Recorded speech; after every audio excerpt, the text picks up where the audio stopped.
Salam sejahtera tuan-tuan dan puan-puan yang saya hormati sekalian. Pendekatan bertema adalah satu pendekatan yang mampu membantu murid membuat hubung kait antara disiplin ilmu yang dipelajari dengan bantuan guru sebagai perancang dan pelaksana aktiviti pembelajaran yang bermakna. Ruang dan peluang yang diberi selaras dengan minat dan persekitaran murid dapat melonjakkan pengalaman pembelajaran murid kita supaya mereka dapat memupuk kemahiran abad ke-21 yang relevan dengan ledakan globalisasi. Dalam slot sebelum ini, tuan-tuan dan puan-puan telah pun mendapat input tentang perancangan dan penetapan tema utama dan subtema. Anda telah pun melaksana aktiviti sumbang saran subtema bagi setiap tema utama yang dicadangkan oleh BPK. Anda juga telah meneliti DSKP mata pelajaran untuk menentukan tema utama, subtema dan standard pembelajaran yang sesuai. Saya juga percaya tuan-tuan dan puan-puan telah berbincang bagi memastikan penggabung jalinan antara mata pelajaran boleh dilaksanakan berdasarkan tema utama yang dipilih. Hari ini, kita akan beralih pula kepada pembinaan contoh pengajaran dan pembelajaran bertema. Jadi, marilah kita dengar bersama-sama bagaimana kita dapat merancang aktiviti PDP yang bermakna kepada murid selaras dengan pendekatan bertema. BPK telah menetapkan 8 tema utama setelah meneliti kandungan DSKP semua mata pelajaran. Walau bagaimanapun, keluasan juga diberi kepada guru sekiranya memilih untuk menentukan tema utama selain daripada yang dicadangkan oleh BPK. Terdapat pelbagai model dan strategi yang digunakan dalam pengajaran dan pembelajaran pendekatan bertema di negara lain.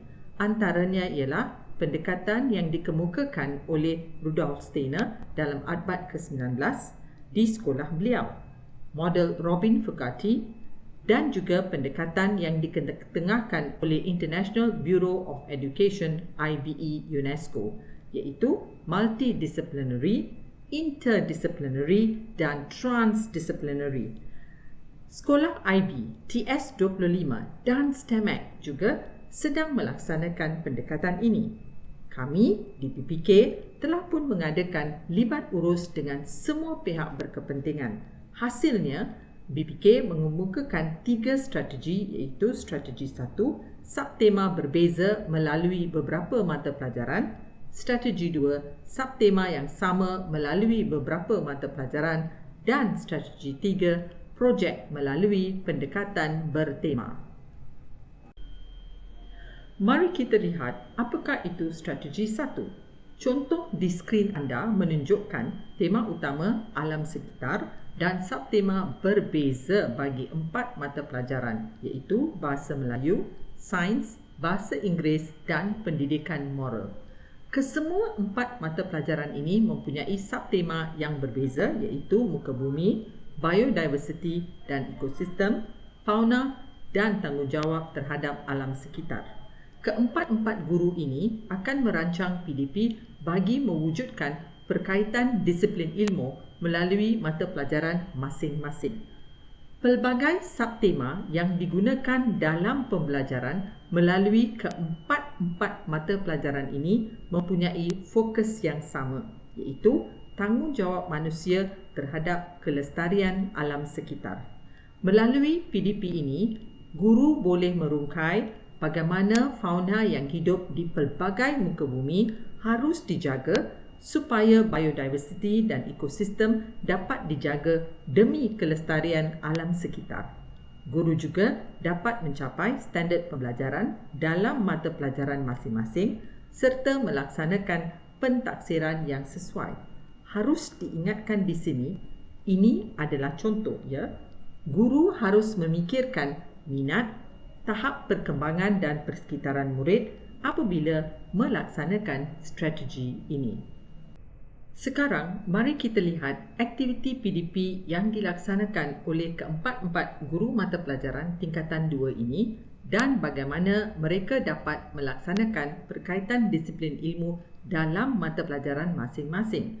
Melalui kandungan 4 mata pelajaran ini, semua guru boleh merancang aktiviti PDP bagi memastikan tanggungjawab manusia terhadap kelestarian alam sekitar dapat disampaikan. Murid boleh mempelajari tentang muka bumi dan organisma yang hidup di muka bumi dalam mata pelajaran Bahasa Melayu.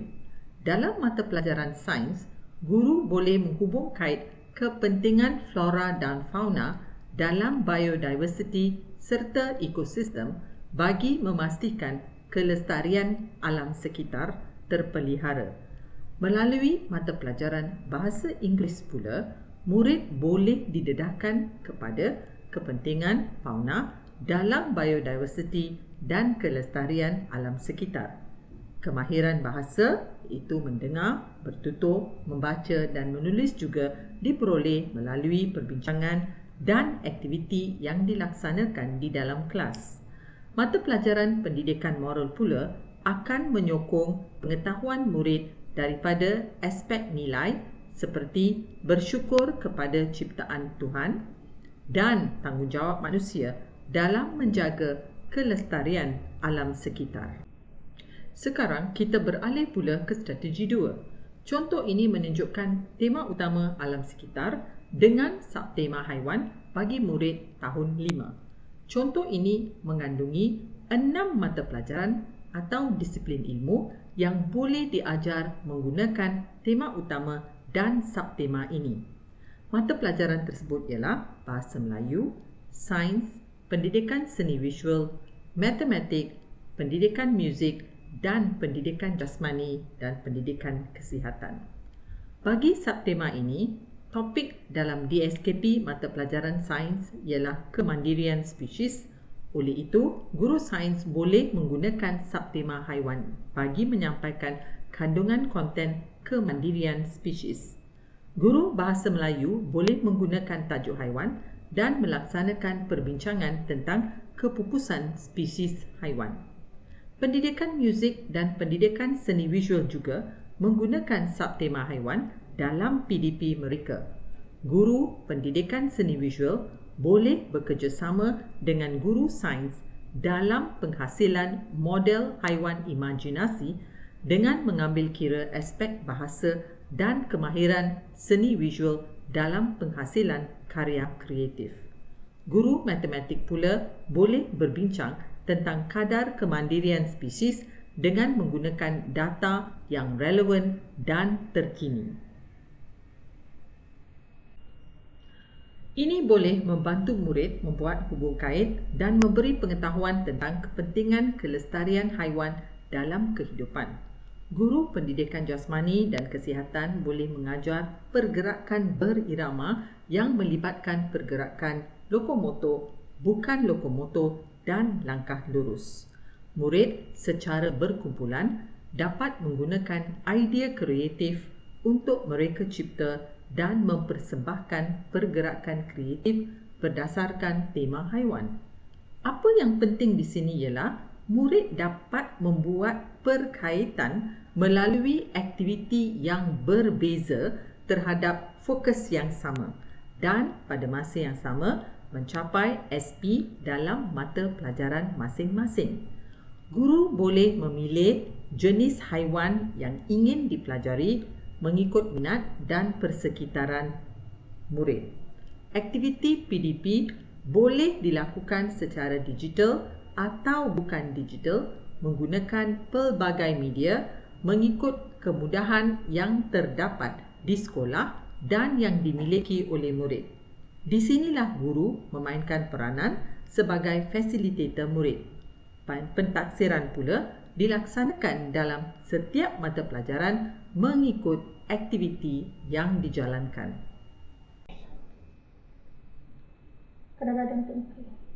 Marilah kita lihat apakah aktiviti PDP yang boleh dilaksanakan oleh guru bagi setiap mata pelajaran dalam strategi 2 ini ya. Di slide ini dipaparkan aktiviti yang boleh dilaksanakan oleh guru mata pelajaran Bahasa Melayu, Sains dan Pendidikan Seni Visual. Dalam mata pelajaran Bahasa Melayu, murid membaca petikan tentang kepupusan haiwan. Dalam mata pelajaran Sains pula, murid mempelajari dengan terperinci tentang ciri dan tingkah laku khas haiwan untuk melindungi diri daripada musuh. Bagaimana haiwan melindungi telurnya dan memastikan anaknya terus hidup. Murid juga berpeluang membina rantaian makanan dan siratan makan serta membuat berkaitan kesan terhadap hidupan lain jika berlaku perubahan populasi dalam siratan makanan suatu habitat. Murid juga dapat bercerita tentang haiwan pupus dalam mata pelajaran Bahasa Melayu. Fakta yang dipelajari dalam mata pelajaran sains dapat membantu murid menceritakan atau menulis karangan tentang haiwan pupus. Guru mata pelajaran Pendidikan Seni Visual pula berfokus kepada bahasa seni visual dalam penghasilan corak, staban dan haiwan imajinasi. Di sini, guru sains dan pendidikan seni visual boleh merancang untuk bekerjasama dalam penghasilan haiwan imajinasi.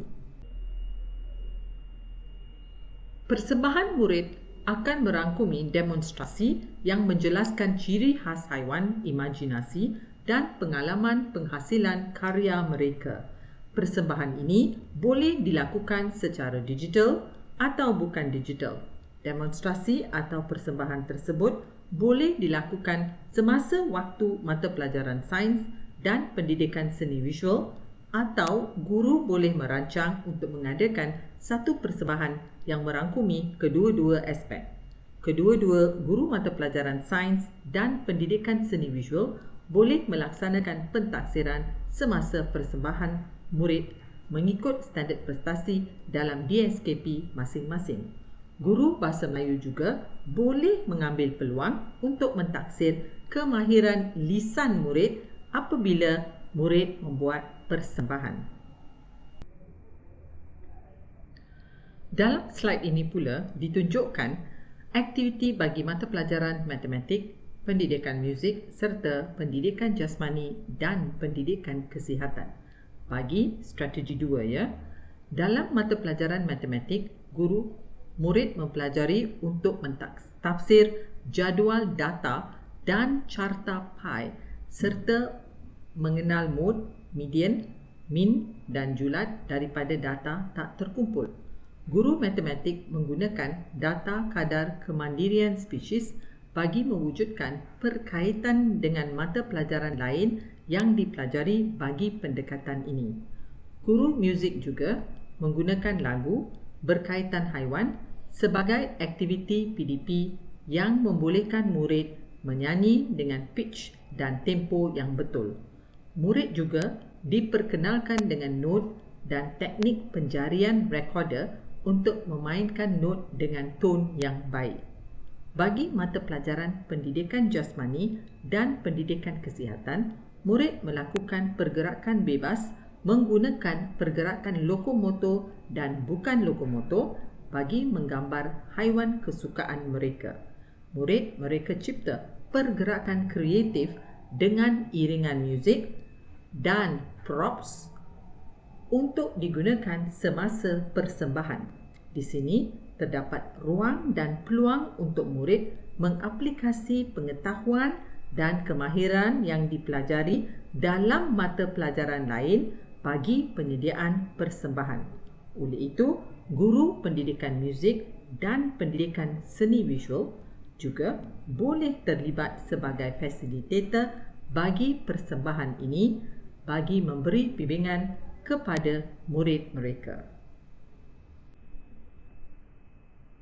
Sekarang kita beralih pula ke strategi 3, iaitu projek melalui pendekatan bertema bagi murid tingkatan 3.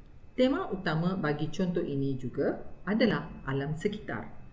Bagi strategi ini, guru harus memikirkan satu pernyataan masalah yang boleh diselesaikan oleh murid. Guru merancang projek yang sesuai dengan kebolehan dan minat murid. Guru berbincang dan tentukan bilangan mata pelajaran yang boleh terlibat dalam sesuatu projek. Projek ini seharusnya dilaksanakan dalam kumpulan dan murid diberi autonomi untuk menentukan kaedah pembentangan. Dalam contoh ini, kita ada 3 mata pelajaran iaitu bahasa, sains dan pendidikan moral. Pernyataan masalah dalam contoh ini ialah masalah gangguan bekalan air dengan tajuk projek gangguan bekalan air dan langkah pencegahan. Terdapat kawasan dan negeri di negara kita yang sering mengalami gangguan bekalan air. Oleh itu, guru boleh mengemukakan pernyataan masalah ini bagi penyelesaian masalah ini kerana ia relevan dengan kehidupan murid di kawasan tersebut.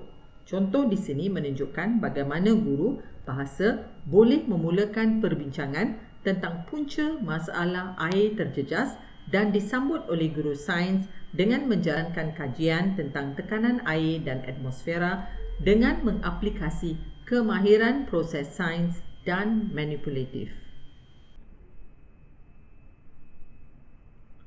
Guru pendidikan moral pula meninjau sikap dan amalan dalam penggunaan air dan melaksanakan kempen tentang penggunaan air secara berhemah. Pentaksiran bagi projek boleh dilaksanakan oleh guru mata pelajaran dengan menyediakan rubrik yang sesuai bagi pentaksiran menyeluruh. Baiklah tuan-tuan dan puan-puan, anda telah melihat bagaimana satu tema utama boleh digunakan dalam pengajaran dan pembelajaran menggunakan strategi yang berbeza. Apabila dilihat dengan lebih dekat lagi, tema utama yang sama boleh digunakan untuk murid tingkatan tahun 5, tingkatan 2 dan 3. Cakupan konten mata pelajaran adalah selaras dengan DSKP masing-masing. Terdapat pemeringkatan pengetahuan, kemahiran dan nilai yang boleh dicapai oleh murid mengikut kebolehan, minat dan persekitaran masing-masing. Pendekatan bertema adalah fleksibel. Guru bebas memilih aktiviti yang sesuai dengan murid mereka. Saya percaya tuan-tuan dan puan-puan kreatif dalam melaksanakan PDP pelbagai dan terbeza mengikut kemampuan dan kebolehan murid. Sekarang, mari kita lihat satu lagi contoh strategi 3 yang mudah untuk murid tahun 2. Tema utama ialah keselamatan dan subtemanya ialah keselamatan diri. Mata pelajaran yang terlibat dalam contoh ini ialah pendidikan jasmani dan pendidikan kesihatan, bahasa Cina, bahasa semai dan pendidikan seni visual. Projek yang dinyatakan ialah permainan. Jom kita lihat apakah permainan yang dimaksudkan di sini. 4 orang guru mata pelajaran telah berbincang untuk menggabung disiplin ilmu yang terkandung dalam DSKP mereka bagi penghasilan projek permainan ini. Guru pendidikan jasmani dan pendidikan kesihatan menerangkan konsep berkata tidak kepada situasi sentuhan tidak selamat dan situasi sentuhan tidak selesa. Pelbagai contoh dilaksanakan oleh guru bahasa Cina dan bahasa semai bagi memperkukuh pembelajaran murid tentang keselamatan diri. Aspek bahasa yang ditekankan ialah menyebut dan menulis perkataan, pernyataan dan soalan yang berkaitan dengan keselamatan diri. Murid menghasilkan kad peluang dan kad cabaran bagi projek permainan berkaitan keselamatan diri. Permainan dam ular atau monopoli dihasilkan dengan bimbingan guru pendidikan seni visual. Perbincangan dan perancangan berkala oleh keempat-empat orang guru ini adalah penting bagi menjayakan projek kecil permainan ini. Guru pendidikan seni visual dan bahasa Cina atau semai akan membantu menghasilkan permainan dam ular, monopoli dan murid akan bermain permainan semasa pendidikan jasmani dan pendidikan kesihatan. Penggabung jalinan disiplin ilmu melalui mata pelajaran bahasa Cina, semai dan pendidikan seni visual dimanfaatkan bagi memperkukuhkan atau memperkaya pembelajaran konsep keselamatan diri. Ini adalah satu contoh kad peluang dan kad cabaran. Murid telah mempelajari kemahiran membentuk soalan dan menulis ayat dalam mata pelajaran bahasa. Bagaimana penilaian pentaksiran projek ini akan dilaksanakan oleh guru? Murid dinilai semasa menghasilkan dan melaksanakan permainan. Kaedah pentaksiran bilik darjah yang digunakan ialah pemerhatian, penulisan dan lisan. Kaedah pentaksiran projek yang boleh digunakan oleh guru ialah di bawah dimensi mengumpul maklumat, merancang, mengaplikasi, membuat refleksi, berkomunikasi, etika dan kerohanian. Guru mata pelajaran yang terlibat boleh merancang satu senarai semak untuk projek bagi menilai murid apabila melaksanakan kerja projek. Contohnya, bekerjasama, bertanggungjawab, kesabaran, kemahiran sosial, keyakinan, kemahiran berfikir, kreativiti, kemahiran inquiry dan sebagainya mengikut kesesuaian sesuatu projek. Sekaligus, tuan-tuan dan puan-puan dapat memerhatikan bagaimana murid dapat mengaplikasi kemahiran abad ke-21 semasa melaksanakan projek mereka. Tuan-tuan dan puan-puan, kita telah mengetahui dengan lanjut tentang ketiga-tiga strategi pendekatan bertema. Dalam bengkel sebelum ini, tuan-tuan dan puan-puan telah menyelesaikan langkah 1 dan 2 seperti yang terdapat dalam slide yang dipaparkan ini. Fokus utama slot kita ialah pembinaan contoh pengajaran dan pembelajaran. Setelah memilih tema utama dan subtema bagi kandungan mata pelajaran anda semalam, anda boleh menentukan strategi yang bersesuaian. Saya percaya contoh dan penerangan terperinci yang anda telah dengar sebentar tadi dapat memberi gambaran menyeluruh dalam penentuan strategi dan pembinaan aktiviti pengajaran dan pembelajaran yang bermakna dan mewujudkan hubung kait antara mata pelajaran. Saya juga yakin tuan-tuan dan puan-puan telah pun mengenal pasti strategi yang sesuai bagi tema dan subtema yang dipilih berdasarkan kandungan DSKP. Oleh itu, kita beralih pula ke langkah berikutnya dalam slide yang dipaparkan ini, iaitu langkah 3. Pendekatan bertema ini memerlukan perbincangan antara guru dan perancangan yang rapi dan teliti.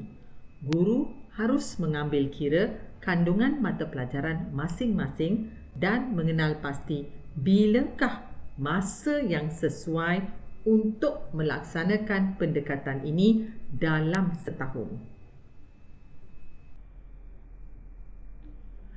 Saya beri beberapa senario ya. Mungkin guru ingin mengajar konsep mata pelajaran sebelum mengaplikasikannya dalam pendekatan bertema. Setiap perancangan yang dilaksanakan oleh guru harus mengambil kira minat, latar belakang dan persekitaran murid.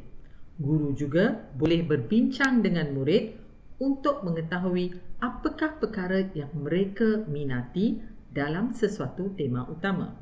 Sekiranya murid anda berminat untuk melaksanakan projek, guru boleh mengajar sesuatu konsep semasa tempoh pelaksanaan projek bagi membantu murid menyelesaikan sesuatu masalah.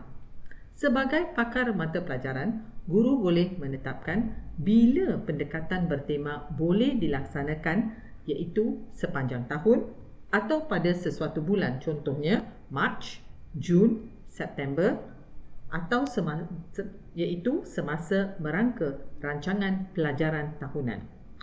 Ini bergantung kepada kecakupan kandungan mata pelajaran masing-masing. Guru juga boleh menetapkan tempoh masa pelaksanaan sesuatu tema yang dipersetujui antara beberapa guru. Contohnya 2 minggu, 4 minggu, 6 minggu dan sebagainya. BPK memberi keluasan kepada guru untuk merancang dan melaksanakan pelaziman ini.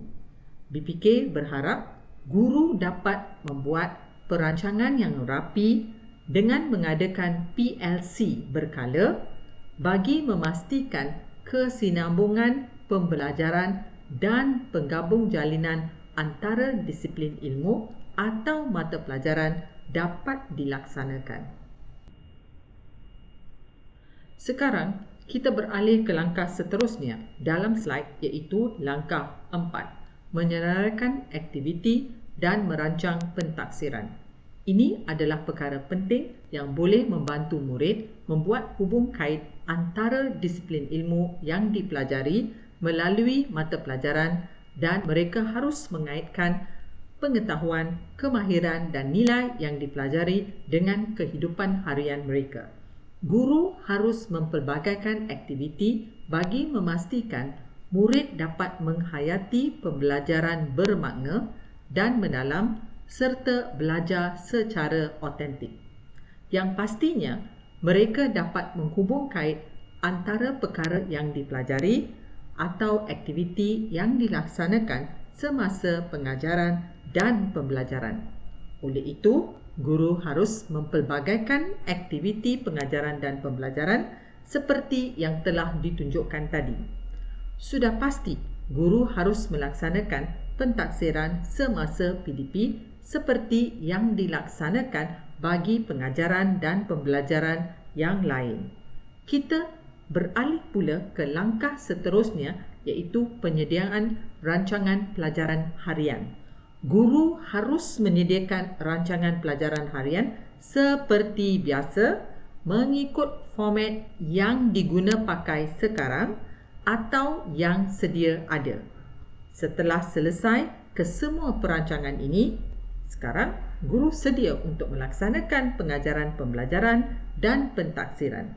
Guru juga digalakkan mengadakan PLC secara berkala bagi membincangkan kemajuan pelaksanaan pendekatan bertema dan melakukan kolaborasi sesama guru di mana perlu dan sering berkomunikasi bagi memastikan kelancaran pelaksanaan pendekatan ini.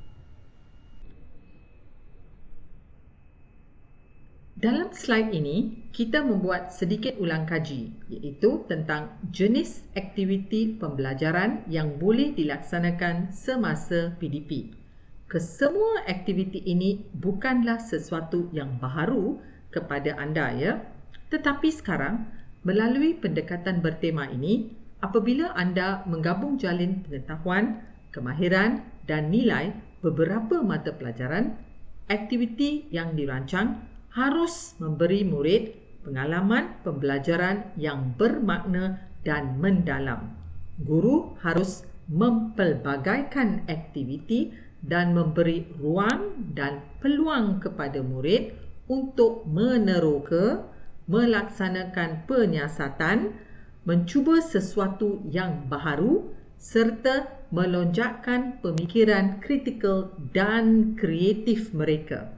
Murid diberi pilihan untuk memilih mod persembahan yang disukai dan mencuba pelbagai mod seperti penggunaan pelbagai media atau persembahan bukan digital.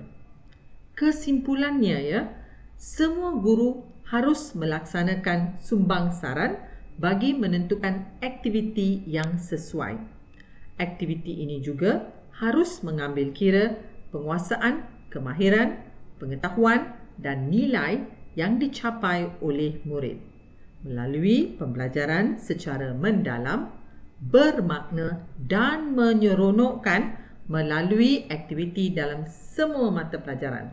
Guru-guru juga harus merancang tentang bagaimana penggabung jalinan disiplin ilmu dapat dilaksanakan melalui PDP, merancang pentaksiran yang sesuai dilaksanakan semasa PDP dan sekiranya menggunakan strategi 3, rubrik pentaksiran perlu disediakan oleh guru mata pelajaran yang terlibat.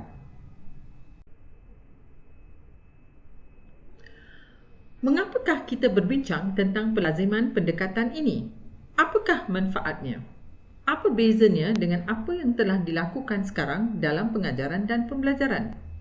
Ini adalah persoalan yang wajar diutarakan oleh tuan-tuan dan puan-puan apabila melihat slide ini.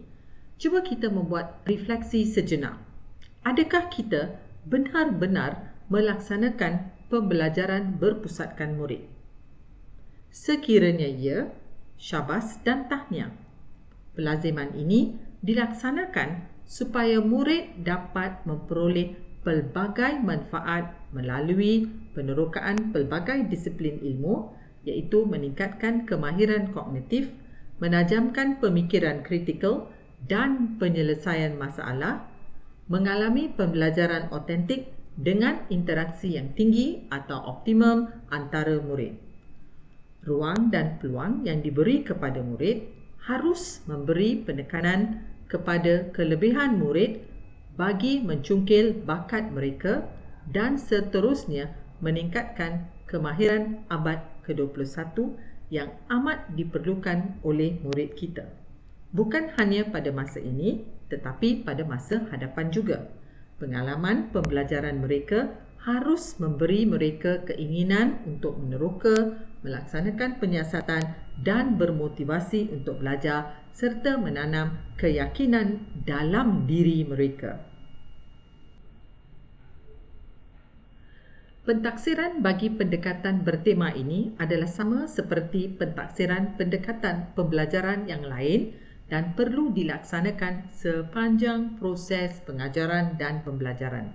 Pentaksiran ini merupakan pentaksiran bilik darjah (PBD) yang berlaku secara berterusan, iaitu ongoing, bagi semua mata pelajaran yang terlibat bagi tema utama yang sama, real time dan autentik, iaitu pada masa yang sebenar, suasana yang sebenar dan hasil kerja murid yang sebenar.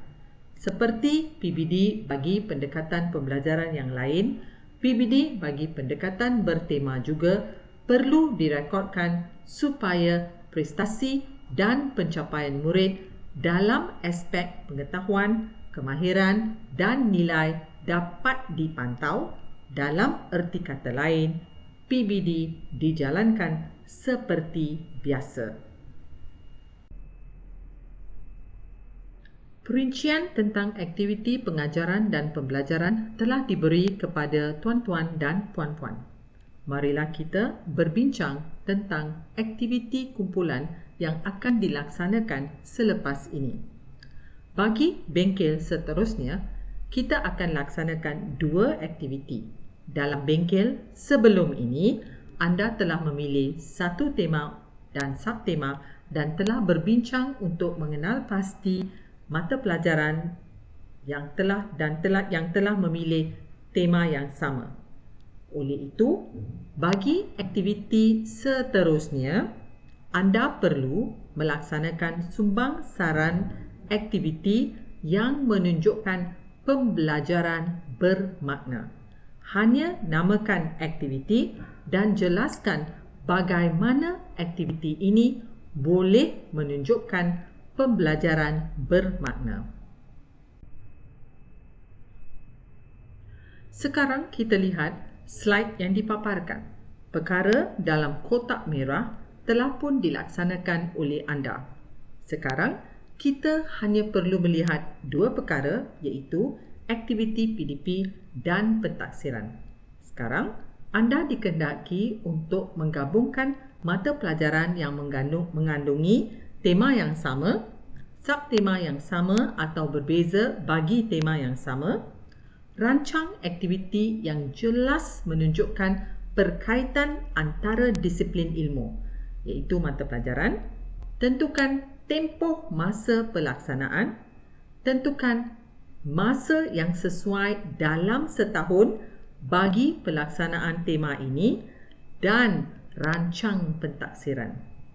Dengan penjelasan ini, saya percaya anda faham bagaimana melaksanakan aktiviti 4 dan 5 yang terdapat dalam slide ini untuk bengkel seterusnya. Anda juga dibekalkan dengan buku contoh pengajaran dan pembelajaran bertema yang boleh digunakan sebagai rujukan. Guru diberi keluasan untuk mempersembahkan perancangan ini menggunakan kreativiti masing-masing. Setelah menerangkan dengan terperinci tentang pembinaan contoh pengajaran dan pembelajaran bertema, saya ingin mengakhiri slot saya dengan kata-kata ini. Education is not the filling of a pail, but the lighting of a fire. Ini adalah kata-kata dari William Butler Yeats.